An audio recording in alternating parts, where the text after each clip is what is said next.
ਹਾਂਜੀ ਸਾਰਿਆਂ ਨੂੰ ਮੇਰੀ ਪਿਆਰ ਭਰੀ ਸਤਿ ਸ਼੍ਰੀ ਅਕਾਲ। ਅੱਜ ਅਸੀਂ ਪੰਜਾਬੀ ਦਾ ਲੈਸਨ 2 ਪਹਿਲਾ ਸਬਕ ਰੀਡ ਕਰਾਂਗੇ। ਬਾਬਾ ਕਟਾਣੀ ਪਿੰਡ ਦਾ ਮੰਨਿਆ ਪ੍ਰਮੰਨਿਆ ਸਿਆਣਾ ਵਿਅਕਤੀ ਸੀ। ਲੋਕ ਲੋੜ ਵੇਲੇ ਆਪਣੇ ਕੰਮਾਂ ਵਿੱਚ ਉਸ ਦੀ ਸਲਾਹ ਲੈਂਦੇ ਰਹਿੰਦੇ ਸਨ। ਇੱਕ ਦਿਨ ਬਾਬਾ ਸੱਥ ਵਿੱਚ ਬੈਠਾ ਵਾਣ ਵੱਟ ਰਿਹਾ ਸੀ ਕਿ ਲਾਗਲੇ ਪਿੰਡੋਂ ਇੱਕ ਗੱਭਰੂ ਆਇਆ। ਉਸਨੇ ਬਾਬੇ ਦੇ ਸਿਰ ਤੋਂ ਪੈਰਾਂ ਤੱਕ ਵੇਖਿਆ ਤੇ ਹਉਮੈ ਭਰੇ ਵਿਅੰਗ ਨਾਲ ਮੁਸਕਰਾਇਆ। ਮੈਂ ਇੱਕ ਵੱਡਾ ਆਦਮੀ ਬਣਨਾ ਚਾਹੁੰਦਾ ਹਾਂ। ਬਾਪੂ ਆਖਦਾ ਏ ਕਿ ਮੈਨੂੰ ਬਾਬੇ ਦੀ ਸਿੱਖਿਆ ਦੀ ਲੋੜ ਹੈ। ਮੈਨੂੰ ਹੋਰ ਵੀ ਬਹੁਤ ਕੰਮ ਸਨ, ਪਰ ਬਾਪੂ ਦੇ ਵਾਰ-ਵਾਰ ਕਹਿਣ 'ਤੇ ਆਉਣਾ ਪਿਆ। ਬਾਬੇ ਦੇ ਬੁੱਲ੍ਹਾਂ 'ਤੇ ਨਿੰਮੀ ਜਿਹੀ ਮੁਸਕਾਨ ਆ ਗਈ। ਤੂੰ ਪੰਡੋਰੀ ਵਾਲੇ ਹਜੂਰਾ ਸਿੰਘ ਹੁਰਾਂ ਦਾ ਪੁੱਤਰ ਹੈ ਨਾ? ਤਾਂ ਮੁੰਡਾ ਗੱਭਰੂ ਕੀ ਜਵਾਬ ਦਿੰਦਾ ਹੈ? ਹਾਂ। ਤੂੰ ਭਾਵੇਂ ਰੁੱਝਿਆ ਹੋਇਆ ਹੈ, ਪਰ ਮੈਨੂੰ ਆਪਣਾ ਫਰਜ਼ ਪੂਰਾ ਕਰਨਾ ਹੀ ਚਾਹੀਦਾ ਹੈ। ਜਿਵੇਂ ਤੇਰੀ ਮਰਜ਼ੀ। ਠੀਕ ਹੈ। ਅੱਜ ਮੈਂ ਤੈਨੂੰ ਇੱਕ ਨਿੱਕਾ ਜਿਹਾ ਸਬਕ ਹੀ ਪੜ੍ਹਾਵਾਂਗਾ ਤਾਂ ਕਿ ਤੂੰ ਛੇਤੀ ਵਿਹਲਾ ਹੋ ਜਾਵੇਂ। ਗੱਭਰੂ ਹੈ ਉਹ ਚੁੱਪ ਰਿਹਾ। ਪਰ ਮੇਰੀ ਇੱਕ ਸ਼ਰਤ ਹੈ। ਇਹ ਗੱਲ ਕੌਣ ਕਹਿੰਦਾ ਹੈ? ਬਾਬਾ। ਸ਼ਰਤ? ਗੱਭਰੂ ਹੈਰਾਨ ਜਿਹਾ ਹੋ ਗਿਆ। ਹਾਂ, ਮੈਂ ਤੈਨੂੰ ਮੁਫ਼ਤ ਪੜ੍ਹਾਵਾਂਗਾ। ਵਿੱਦਿਆ ਦਾ ਕੋਈ ਮੁੱਲ ਨਹੀਂ ਹੁੰਦਾ। ਕਹਿੰਦੇ ਨੇ ਗਿਆਨ ਵੰਡਿਆ ਹੋਰ ਵੱਧਦਾ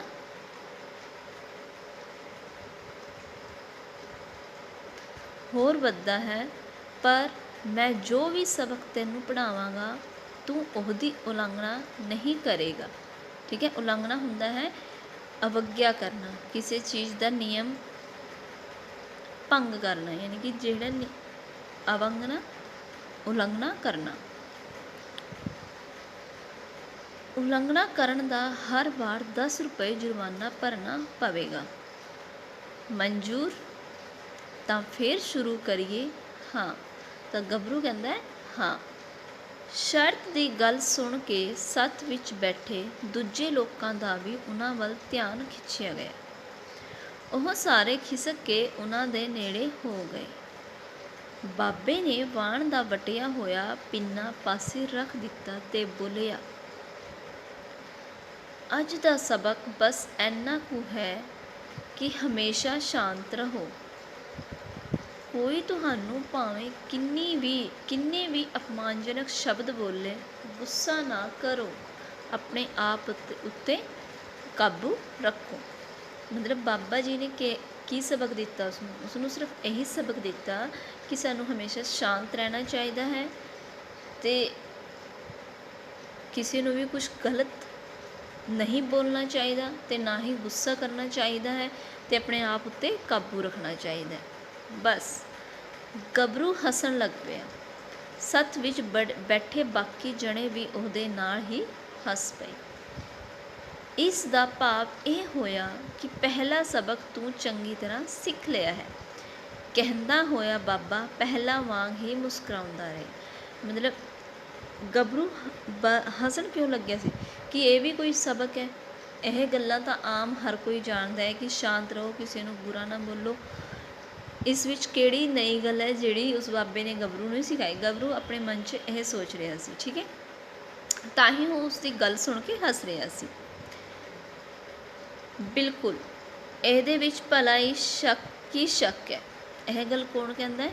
ਗੱਭਰੂ ਕਹਿੰਦਾ ਹੈ। ਅੱਜ ਪਹਿਲੇ ਦਿਨ ਮੈਂ ਜਾਣ ਬੁੱਝ ਕੇ ਹੀ ਤੈਨੂੰ ਸੌਖਾ ਸਬਕ ਪੜ੍ਹਾਇਆ ਹੈ। ਮੈਂ ਵੇਖਣ ਸਾਰ ਸਮਝ ਗਿਆ ਸੀ ਕਿ ਤੂੰ ਬਿਲਕੁਲ ਅਨਪੜ੍ਹ ਹੈ। ਤੈਨੂੰ ਜ਼ਿਆਦਾ ਗੂੜ੍ਹ ਗਿਆਨ ਵਾਲੀ ਗੱਲ ਸਮਝ ਨਹੀਂ ਲੱਗਣੀ। ਬਾਬੇ ਨੇ ਦੱਸਿਆ। ਬਾਬਾ। ਅਨਪੜ੍ਹ ਤਾਂ ਮੈਨੂੰ ਤੂੰ ਲੱਗਦਾ ਏ। ਗੱਭਰੂ ਬਾਬੇ ਨੂੰ ਕਹਿੰਦਾ ਹੈ। ਮੈਂ ਤਾਂ BA ਕੀਤੀ ਹੋਈ ਹੈ। ਗੱਭਰੂ ਗੁੱਸੇ ਵਿੱਚ ਆ ਗਿਆ ਤੇ ਬਾਬੇ ਨੇ ਉਸਨੂੰ ਕਿਹਾ ਸੀ ਕਿ ਸਾਨੂੰ ਹਮੇਸ਼ਾ ਸ਼ਾਂਤ ਰਹਿਣਾ ਚਾਹੀਦਾ ਹੈ, ਗੁੱਸਾ ਨਹੀਂ ਕਰਨਾ ਚਾਹੀਦਾ। ਤੂੰ ਠੀਕ ਆਖਦਾ ਏ, ਮੈਂ ਬਹੁਤ ਪੜ੍ਹਿਆ ਹੋਇਆ ਨਹੀਂ, ਬਾਬੇ ਨੇ ਆਖਿਆ, ਪਰ ਤੂੰ ਸ਼ਰਤ ਦੀ ਉਲੰਘਣਾ ਕੀਤੀ ਹੈ, ਇਸ ਲਈ 10 ਰੁਪਏ ਜੁਰਮਾਨਾ ਭਰ ਦੇ। ਕਿਉਂਕਿ ਉਸਨੇ ਗੁੱਸਾ ਕੀਤਾ ਸੀ, ਤਾਂ ਸ਼ਰਤ ਕੀ ਸੀ ਕਿ ਉਸਨੇ ਜਿਹੜਾ ਉਹ ਸਬਕ ਸਿਖਾਏਗਾ ਉਹ ਪੂਰੀ ਤਰ੍ਹਾਂ ਮੰਨਣਾ ਪਵੇਗਾ ਅਤੇ ਉਸਦੀ ਉਲੰਘਣਾ ਨਹੀਂ ਕਰਨੀ। ਤਾਂ ਉਸਨੇ ਤਾਂ ਪਹਿਲੀ ਵਾਰ ਹੀ ਉਸਦੀ ਉਲੰਘਣਾ ਕੀਤੀ। ਠੀਕ ਹੈ ਗੱਭਰੂ ਛਿੱਥਾ ਪੈ ਗਿਆ। ਇਹ ਤਾਂ ਮੈਂ ਐਵੇਂ ਬੇਖਿਆਲੀ ਵਿੱਚ ਹੀ ਫੜਿਆ ਗਿਆ ਹਾਂ। ਇਸ ਸਬਕ ਵਿੱਚ ਹੈ ਹੀ ਕਿ ਮੈਂ ਹਰ ਹਾਲਤ ਵਿੱਚ ਸ਼ਾਂਤ ਰਹਿ ਸਕਦਾ ਹਾਂ। ਛਿੱਥਾ ਪੈਣਾ ਹੁੰਦਾ ਹੈ ਸ਼ਰਮਿੰਦਾ ਹੋਣਾ, ਅਤੇ ਗੁੜ ਗਿਆਨ ਹੁੰਦਾ ਹੈ ਕਿਸੇ ਵਿਸ਼ੇ ਬਾਰੇ ਬਹੁਤ ਡੂੰਘੀ ਜਾਣਕਾਰੀ। ਇਹ ਤਾਂ ਬਹੁਤ ਚੰਗੀ ਗੱਲ ਹੈ, ਬਾਬਾ ਉਸਨੂੰ ਕਹਿੰਦਾ ਹੈ। ਬਾਬੇ ਨੇ ਖੁਸ਼ ਹੋ ਕੇ ਆਖਿਆ, ਜੇ ਤੇਰੇ ਵਰਗਾ ਉਜੜ, ਸਿਧਾਂਤਹੀਨ ਅਤੇ ਮੂਰਖ ਬੰਦਾ ਜ਼ਿੰਦਗੀ ਵਿੱਚ ਇੱਕ ਅੱਧ ਗੱਲ ਚੰਗੀ ਸਿੱਖ ਲਵੇ ਤਾਂ ਸਮਾਜ ਦਾ ਬਹੁਤ ਭਲਾ ਹੋ ਸਕਦਾ ਹੈ। ਉਜੜ ਹੁੰਦਾ ਹੈ ਮੂਰਖ, ਘੱਟ ਅਕਲ ਵਾਲਾ, ਠੀਕ ਹੈ। ਉਹ ਉਸਨੂੰ ਕਹਿੰਦਾ ਹੈ ਕਿ ਤੇਰੇ ਵਰਗਾ ਉਜੜ ਜਿਹੜਾ ਸਿਧਾਂਤਹੀਨ, ਜਿਸ ਦੀ ਕੋਈ ਲਾਈਫ ਦੇ ਕੋਈ ਸਿਧਾਂਤ ਹੀ ਨਾ ਹੋਣ, ਜਿਸ ਦੀ ਕੋਈ ਨਿਯਮ ਹੀ ਨਾ ਹੋਣ, ਅਤੇ ਮੂਰਖ ਬੰਦਾ ਅਗਰ ਇੱਕ ਅੱਧੀ ਗੱਲ ਵੀ ਸਿੱਖ ਲਵੇ ਤਾਂ ਉਹ ਵੀ ਬਹੁਤ ਵੱਡੀ ਗੱਲ ਹੈ। ਗੱਭਰੂ ਗੁੱਸੇ ਵਿੱਚ ਲੋਹਾ ਲਾਖਾ ਹੋ ਗਿਆ। ਬਾਬਾ ਉਜੜ ਤਾਂ ਤੂੰ ਹੈ, ਤੈਨੂੰ ਤਾਂ ਗੱਲ ਕਰਨ ਦੀ ਵੀ ਤਮੀਜ਼ ਨਹੀਂ, ਕੱਢ 10 ਰੁਪਏ ਹੋਰ। ਬਾਬਾ ਫੇਰ ਕਹਿੰਦਾ ਹੈ, ਉਫ। ਫਿਰ ਉਹ ਕੀ ਕਹਿੰਦਾ ਹੈ ਗੱਭਰੂ, ਉਫ, ਮੈਂ ਕਿਹਦੇ ਕੋਲ ਫਸ ਗਿਆ, ਬੁੱਢਾ ਤਾਂ ਸ਼ੈਤਾਨ ਦਾ ਵੀ ਪਿਓ ਹੈ। ਗੱਭਰੂ ਨੇ ਮੱਥੇ ਉੱਤੇ ਹੱਥ ਮਾਰਿਆ, ਇਹਨੇ ਤਾਂ ਮਿੰਟਾਂ ਵਿੱਚ ਹੀ 20 ਰੁਪਏ ਠੱਗ ਲਏ ਨੇ। 10 ਰੁਪਏ ਹੁਣ ਵਾਲੀ ਗੱਲ ਦੇ ਵੀ ਵਿੱਚ ਹੀ ਜੋੜ ਲੈ। ਬਾਬਾ ਹੱਸਿਆ, ਕੁੱਲ ਹੋ ਗਏ 30 ਰੁਪਏ। ਕਿਉਂਕਿ ਮਤਲਬ ਉਹਨੇ ਕੀ ਕੀਤਾ ਸੀ, ਉਹਨੇ ਬਾਬੇ ਨੂੰ ਵੀ ਗਲਤ ਬੋਲਿਆ ਸੀ ਕਿ ਇਹ ਠੱਗ ਹੈ। ਤਾਂ ਉਸਨੇ ਕਿਸੇ ਨੂੰ ਅਪਮਾਨਜਨਕ ਸ਼ਬਦ ਨਹੀਂ ਬੋਲਣੇ ਚਾਹੀਦੇ। ਬਾਬੇ ਨੇ ਇਹ ਗੱਲ ਵੀ ਕਹੀ ਸੀ ਨਾ ਕਿ ਸਾਨੂੰ ਗੁੱਸਾ ਨਹੀਂ ਕਰਨਾ ਚਾਹੀਦਾ, ਸ਼ਾਂਤ ਰਹਿਣਾ ਚਾਹੀਦਾ, ਕਿਸੇ ਨੂੰ ਬੁਰਾ ਨਹੀਂ ਬੋਲਣਾ ਚਾਹੀਦਾ। ਅਤੇ ਇੱਥੇ ਬਾਬਾ ਉਸ ਤੋਂ ਉਮਰ 'ਚ ਵੀ ਵੱਡਾ ਸੀ ਅਤੇ ਉਸਨੇ ਉਸਨੂੰ ਕਿਹਾ, ਠੱਗ ਕਿਹਾ, ਤਾਂ ਇਸ ਕਰਕੇ ਉਹਦੇ ਹੋ ਗਏ 30 ਰੁਪਏ। ਠੀਕ ਹੈ, ਮੈਂ ਦੇ ਦਿਆਂਗਾ, ਉਹ ਮਸੋਸਿਆ ਜਿਹਾ ਬੋਲਿਆ। ਨਾ ਕਾਕਾ, ਉਧਾਰ ਵਾਲੀ ਗੱਲ ਨਹੀਂ ਚੱਲਣੀ, ਬਾਬੇ ਨੇ ਜ਼ੋਰ ਦੇ ਕੇ ਆਖਿਆ।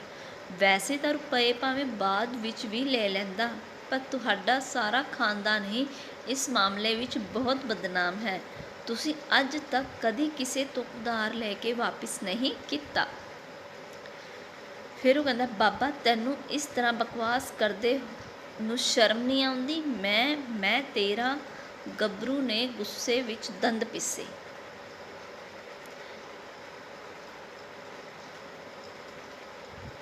ਚੱਲ ਛੱਡ, ਇੰਨਾ ਕ੍ਰੋਧ ਵੀ ਠੀਕ ਨਹੀਂ, ਬਾਬੇ ਨੇ ਟੋਕਿਆ। ਬਸ 10 ਰੁਪਏ ਹੋਰ ਜੋੜ ਲੈ, ਕੁੱਲ ਰਕਮ ਬਣ ਗਈ 40। ਯਾਨੀ ਕਿ ਜਿੰਨੀ ਵਾਰ ਉਹ ਗੁੱਸਾ ਕਰ ਰਿਹਾ ਸੀ, ਬਾਬੇ ਦੇ 10-10 ਰੁਪਏ ਹੋਰ ਉਸ ਕੋਲ ਵੱਲੋਂ ਵੱਧਦੇ ਜਾ ਰਹੇ ਸੀ। ਗੱਭਰੂ ਪਛਤਾਵੇ ਵਿੱਚ ਡੁੱਬ ਗਿਆ। ਮੈਂ ਐਵੇਂ ਹਰ ਵਾਰ ਆਪਣਾ ਧੀਰਜ ਗੁਆ ਬੈਠਦਾ ਹਾਂ। ਠੀਕ ਹੈ, ਮੈਂ ਵੀ ਜੁਰਮਾਨੇ ਦੀ ਵਸੂਲੀ ਉੱਤੇ ਬਹੁਤਾ ਜ਼ੋਰ ਨਹੀਂ ਦੇਣਾ ਚਾਹੁੰਦਾ। ਬਾਬੇ ਨੇ ਸਮਝੌਤਾ ਕਰਨ ਵਾਲੇ ਲਹਿਜੇ ਵਿੱਚ ਆਖਿਆ, ਮੈਨੂੰ ਪਤਾ ਹੈ ਤੂੰ ਘਰੋਂ ਬਹੁਤ ਗਰੀਬ ਹੈ। ਤੇਰੇ ਸਰਗਵਾਸੀ ਪਿਓ ਨੂੰ ਘਰ ਦਾ ਗੁਜ਼ਾਰਾ ਤੋਰਨ ਲਈ ਲੋਕਾਂ ਅੱਗੇ ਹੱਥ ਅੱਡਣੇ ਪੈਂਦੇ ਹਨ, ਥਾਂ ਜਲੀਲ ਹੋਣਾ ਪੈਂਦਾ ਸੀ। ਬੁੜਿਆ ਜ਼ਬਾਨ ਨੂੰ ਲਗਾਮ ਦੇ।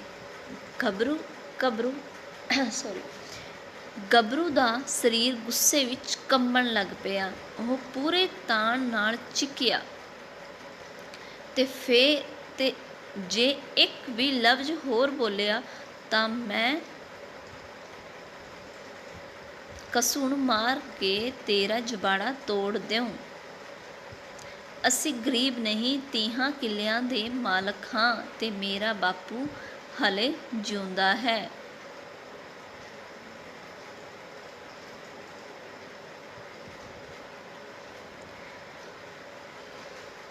ਰੱਬ ਤੇਰੇ ਬਾਪੂ ਦੀ ਲੰਮੀ ਉਮਰ ਕਰੇ। ਬਾਬਾ ਫਿਰ ਕਹਿੰਦਾ ਕਿ ਮੇਰੇ ਚੇਤੇ ਨੂੰ ਪਤਾ ਨਹੀਂ ਕੀ ਹੋ ਗਿਆ ਏ। ਬਾਬੇ ਨੇ ਮੱਥੇ ਨੂੰ ਹੱਥ ਮਾਰਦਿਆਂ ਚੇਤੇ ਨੂੰ ਕੋਸਿਆ ਤੇ ਫਿਰ ਪਹਿਲਾਂ ਵਾਂਗ ਹੀ ਠਰਮੇ ਨਾਲ ਬੋਲਿਆ, ਵੈਸੇ ਹੁਣ ਜੁਰਮਾਨੇ ਵਾਲੀ ਰਕਮ ਦਾ ਕੁੱਲ ਜੋੜ 50 ਹੋ ਗਿਆ ਏ। ਜਿਹੜੇ ਲੋਕ ਤਮਾਸ਼ੇ ਦੀ ਆਸ ਰੱਖ ਕੇ ਉਹਨਾਂ ਦੇ ਨੇੜੇ ਢੁੱਕ ਕੇ ਬੈਠ ਗਏ ਸਨ, ਉਹ ਪਹਿਲਾਂ ਹੱਸੇ ਤੇ ਹੁਣ ਉਹ ਵੀ ਹੈਰਾਨ ਹੁੰਦੇ ਜਾ ਰਹੇ ਸਨ। ਉਸ ਪਲ ਗੱਭਰੂ ਵੀ ਭੰਬਤਰਿਆ ਜਿਹਾ ਇੱਕ ਟਕ ਬਾਬੇ ਨੂੰ ਵੇਖਦਾ ਰਿਹਾ ਤੇ ਫਿਰ ਭੰਬਤਰਿਆ ਹੁੰਦਾ ਹੈ ਬੌਂਦਲਿਆ ਹੋਇਆ, ਭੋਰ ਯਾਨੀ ਕਿ ਉਹ ਇੱਕਦਮ ਭੋਰ ਜਾ ਹੋ ਗਿਆ, ਜਿਵੇਂ ਕਿਸੇ ਦੇ ਭੋਰ ਜੇ ਉੱਡ ਜਾਂਦੇ ਨੇ ਨਾ, ਉਹੀ ਜਿਹੀ ਹਾਲਤ ਹੋ ਗਈ। ਉਹਨੂੰ ਸਮਝ ਹੀ ਨਹੀਂ ਆ ਰਿਹਾ ਸੀ ਕਿ ਤੇਰੇ ਨਾਲ ਹੋ ਕੀ ਰਿਹਾ ਹੈ। ਬਾਰ-ਬਾਰ ਬਾਬਾ ਜਿਹੜੀ ਗੱਲ ਕਹਿੰਦਾ ਤੈਨੂੰ ਉਸ ਗੱਲ 'ਤੇ ਹੋਰ ਜ਼ਿਆਦਾ ਗੁੱਸਾ ਆਈ ਜਾ ਰਿਹਾ, ਜਦ ਕਿ ਬਾਬੇ ਨੇ ਕਿਹਾ ਹੈ ਕਿ ਸਾਨੂੰ ਗੁੱਸਾ ਨਹੀਂ ਕਰਨਾ ਚਾਹੀਦਾ। ਯਾਨੀ ਕਿ ਬਾਬਾ ਉਹਦੇ ਜਿਹੜੇ ਧੀਰਜ ਦਾ ਜਿਹੜਾ ਪ੍ਰੀਖਿਆ ਲੈ ਰਿਹਾ ਸੀ, ਉਹਦਾ ਧੀਰਜ ਵੇਖ ਰਿਹਾ ਸੀ ਕਿ ਇਸ ਬੰਦੇ ਅੰਦਰ, ਇਸ ਗੱਭਰੂ ਬੰਦੇ ਅੰਦਰ ਕਿੰਨਾ ਧੀਰਜ ਹੈ। ਠੀਕ ਹੈ,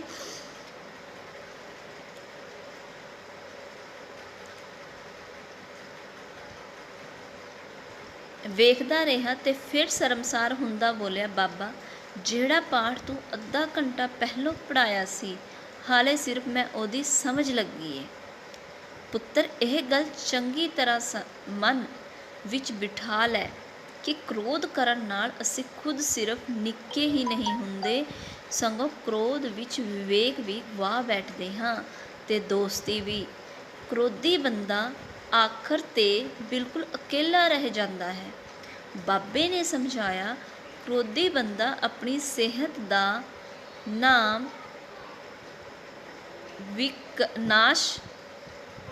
ਨਾਸ਼ ਵੀ ਕਰ ਲੈਂਦਾ ਹੈ ਤੇ ਅੰਤ ਵਿੱਚ ਤਰ੍ਹਾਂ ਦੀਆਂ ਬਿਮਾਰੀਆਂ ਦਾ ਸ਼ਿਕਾਰ ਹੋ ਜਾਂਦਾ ਹੈ। ਕ੍ਰੋਧ ਕਰਨ ਨਾਲ ਸਾਡਾ ਸਰੀਰ ਵੀ ਠੀਕ ਨਹੀਂ ਰਹਿੰਦਾ, ਸਾਨੂੰ ਕਈ ਤਰ੍ਹਾਂ ਦੇ ਰੋਗ ਵੀ ਲੱਗ ਜਾਂਦੇ ਹਨ। ਗੱਭਰੂ ਨੇ ਬਾਬੇ ਵੱਲ ਸ਼ਰਧਾਵਾਨ ਨਜ਼ਰਾਂ ਨਾਲ ਵੇਖਿਆ। ਹੁਣ ਉਹ ਬਾਬੇ ਦੇ ਸਰੂਪ ਨੂੰ ਅਸਲੀ ਅਰਥਾਂ ਵਿੱਚ ਸਮਝ ਰਿਹਾ ਸੀ। ਉਹ ਹੌਲੀ ਪਰ ਦ੍ਰਿੜਤਾ ਭਰੀ ਆਵਾਜ਼ ਵਿੱਚ ਬੋਲਿਆ, ਬਾਬਾ ਮੈਨੂੰ ਮਾਫ਼ ਕਰ ਦੇਵੀਂ। ਮੈਂ ਵਾਅਦਾ ਕਰਦਾ ਹਾਂ ਕਿ ਇਹ ਸਬਕ ਹੁਣ ਕੁਝ ਇਸ ਤਰ੍ਹਾਂ ਯਾਦ ਕਰੂੰਗਾ ਕਿ ਮੇਰੇ ਨਿੱਤ ਦੇ ਅਮਲ ਵਿੱਚ ਹੀ ਆ ਜਾਵੇ। ਲਾਗੇ ਬੈਠੇ ਲੋਕ ਜੋ ਪਹਿਲਾਂ ਸਾਰੀ ਗੱਲ ਨੂੰ ਤਮਾਸ਼ਾ ਸਮਝ ਕੇ ਹੱਸੇ ਸਨ, ਫਿਰ ਹੈਰਾਨ ਹੋ ਗਏ ਸਨ। ਆਖਰਕਾਰ ਗੰਭੀਰ ਹੋ ਗਏ। ਉਹਨਾਂ ਨੂੰ ਵੀ ਹੁਣ ਬਾਬੇ ਦੇ ਗੱਲ ਦੀ ਮਹੱਤਵ ਦੀ ਸਮਝ ਲੱਗ ਗਈ ਸੀ। ਬਹੁਤ ਹੀ ਇੰਟਰਸਟਿੰਗ ਜਿਹੜਾ ਇਹ ਲੈਸਨ ਸੀ ਤੁਹਾਡਾ ਪਹਿਲਾ ਸਬਕ। ਇਸ ਵਿੱਚ ਜਿਹੜਾ ਬਾਬਾ ਹੈ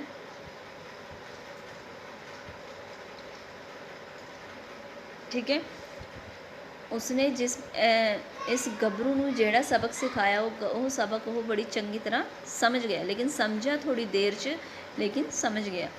ਕੱਲ੍ਹ ਨੂੰ ਇਸ ਦੇ ਤੁਸੀਂ ਫੇਰ ਨੋਟਬੁੱਕ 'ਚ ਸ਼ਬਦ ਅਰਥ ਜਿਹੜੇ ਕੀਵਰਡ ਨੇ ਉਹ ਰਾਈਟ ਕਰਨੇ ਨੇ ਤੇ ਬਾਕੀ ਕੁਐਸਚਨ ਆਨਸਰ ਅਸੀਂ ਨੈਕਸਟ ਵੀਡੀਓ 'ਚ ਡਿਸਕਸ ਕਰਾਂਗੇ।